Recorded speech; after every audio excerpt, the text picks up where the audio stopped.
এখন যেই ঘটনাটা ঘটলো আমার সঙ্গে আমি ডিসক্রাইব করতে পারছি না।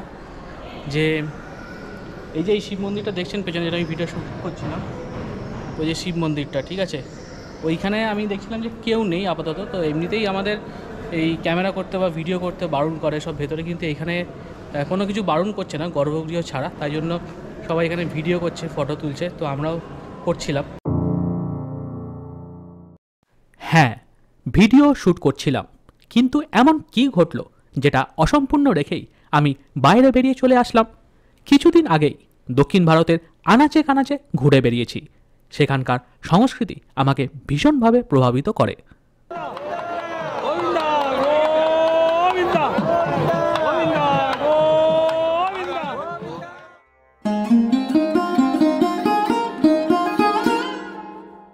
এছাড়াও সেখানকার শিল্পশৈল, ধর্মীয় সংস্কৃতি ও বিভিন্ন গোপুরমের মাধুর্য আমাকে বারবার টানে।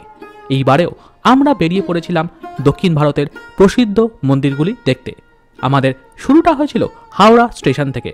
20889 হামসাফার এক্সপ্রেসে চড়ে পশ্চিমবঙ্গ উড়িষ্যা পেরিয়ে পৌঁছে গেছিলাম তিরুপতি। প্রায় 8 ঘন্টা অপেক্ষা করে শেষমেশ দর্শন পেয়েছিলাম তিরুপতি বালাজির, যা ছিল আমাদের কাছে অমৃত স্বরূপ। এরপরেই আমরা বেরিয়ে পড়েছিলাম মহাদেবের পঞ্চভূত লিঙ্গম দর্শন করতে। শুরু করেছিলাম বায়ুলিঙ্গ শ্রীকালাহাস্তি থেকে। এই শ্রীকালাহাস্তি মন্দির দিয়ে আমরা শুরু করতে চলেছি দক্ষিণ ভারতের পঞ্চভূত লিঙ্গম যাত্রা। শ্রীকালাহাস্তি দেখে আমরা চলে এসেছিলাম পঞ্চভূত লিঙ্গমের দ্বিতীয় লিঙ্গ কাঞ্চিপুরমে, যেটি পৃথিবী তত্ত্বের প্রতিনিধিত্ব করে। ভগবতী নদীর তীরে কাঞ্চিপুরম শহরে রয়েছে বিভিন্ন প্রকারের ঐতিহ্যবাহী নিদর্শন।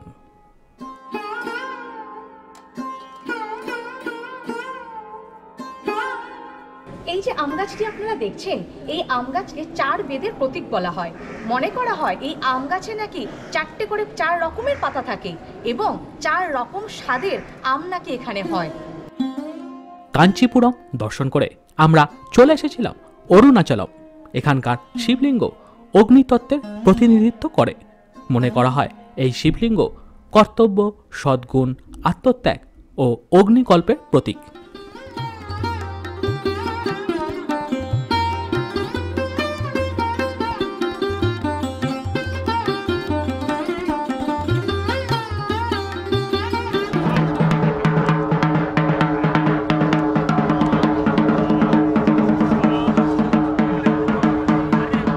আর আমরা আবার সুসজ্জিত হয়ে গেছি আমাদের নেক্সট ডেস্টিনেশনের জন্য। এখন আমরা যাচ্ছি হচ্ছে চিদম্বরম। ভারতের দক্ষিণাংশে তামিলনাড়ুর চিদম্বরমে অবস্থিত নটরাজ মন্দিরটি শিবের নিত্যরত নটরাজকে উৎসর্গকৃত একটি মন্দির। এখন আমরা রয়েছি চিদম্বরমে নটরাজ মন্দিরে। এই চিদম্বরম শহরটাই কিন্তু এই দক্ষিণ ভারতের একটা পুণ্যভূমি। চিদম্বরম, চিৎ শব্দ কথাটির অর্থ হলো চেতনা বা জ্ঞান, আর অম্বর হচ্ছে আকাশ।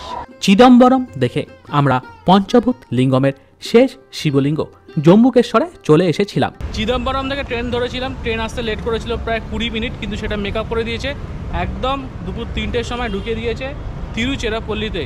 ঠিক এই মন্দিরেই আমার সঙ্গে ঘটেছে এক অলৌকিক ঘটনা। জম্বুকেশ্বরের মন্দিরের ভিতরেই ছিল এই মন্দিরটি, যেখানকার গর্ভগৃহে কেউ ছিল না, শুধু শিবলিঙ্গের পেছনে রয়েছে উজ্জ্বলতর প্রদীপের শিখা।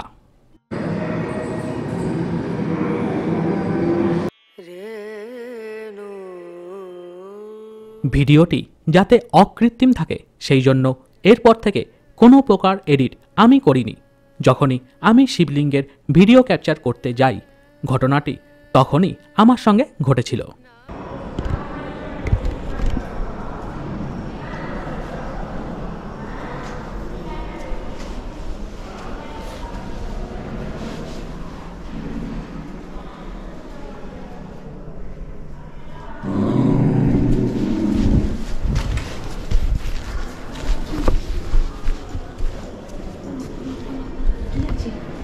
জানি না কি আছে। কেন? কি হলো? হ্যাঁ, কি হলো? কি হলো? কি হলো? হ্যালো? কি হলো?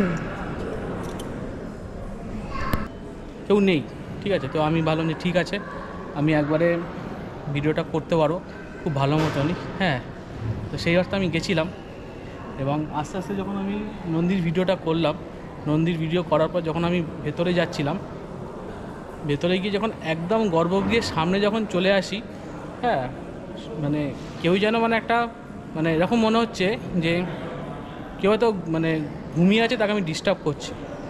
হ্যাঁ, মানে সে এমন একটা আওয়াজ করলে ভেতরে করে, মানে সেই জিনিসটা না আমি ভীষণ ভয় পেয়ে গেছিলাম। আমি জানি না এখন কেন আমার সঙ্গে ঘটলো, আমার মনের ভুলও হতে পারে এটা, কিন্তু আমি শিওর বলছি এটা আমার মনের ভুল না। আমি সত্যি নাহলে আমি এত জায়গায় ভিডিও করি, আমি কখন এরমভাবে আর কি বলবো, মানে আপনারা বুঝতেই পারছেন। হ্যাঁ, মৌসুমিও বুঝতে পেরেছে কিছুটা। আর আমি যদি ওই ভিডিওটা যদি আওয়াজটা থাকে না, আপনারা বুঝতে পারবেন। আমি আওয়াজটা শোনাচ্ছি একবার, আপনারা দেখুন যে আমি রিকাপ করছি ভিডিওটা।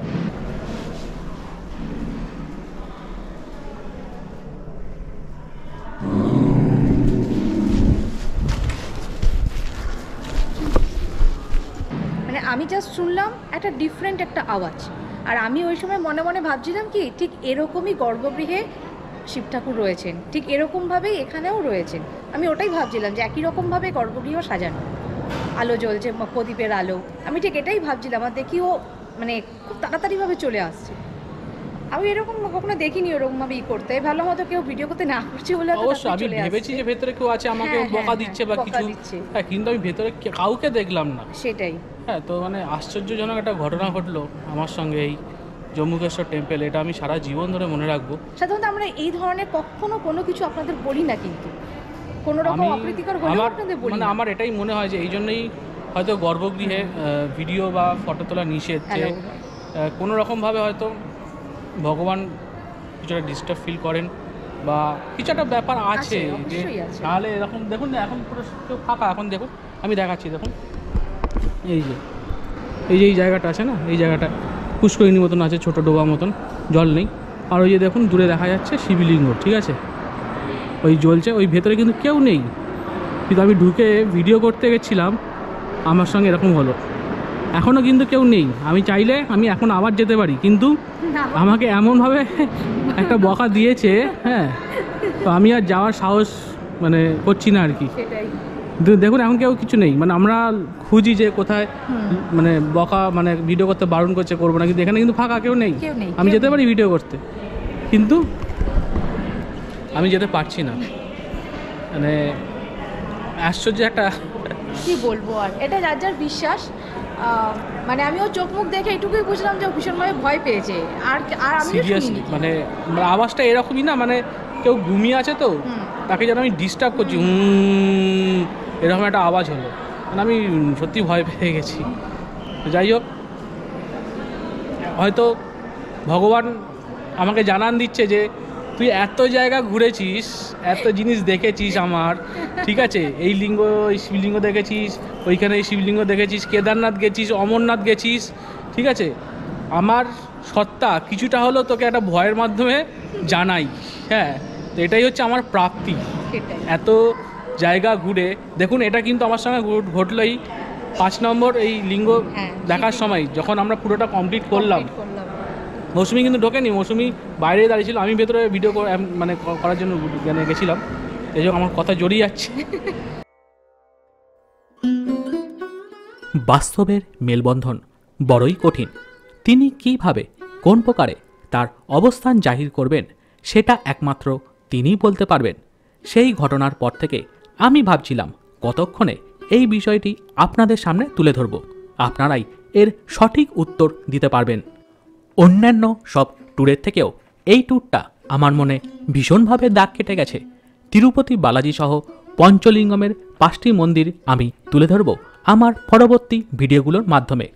আর হ্যাঁ, এই ঘটনাটি দেখে আপনাদের মনে কী প্রশ্ন উঠল তা অবশ্যই আমাকে জানাবেন।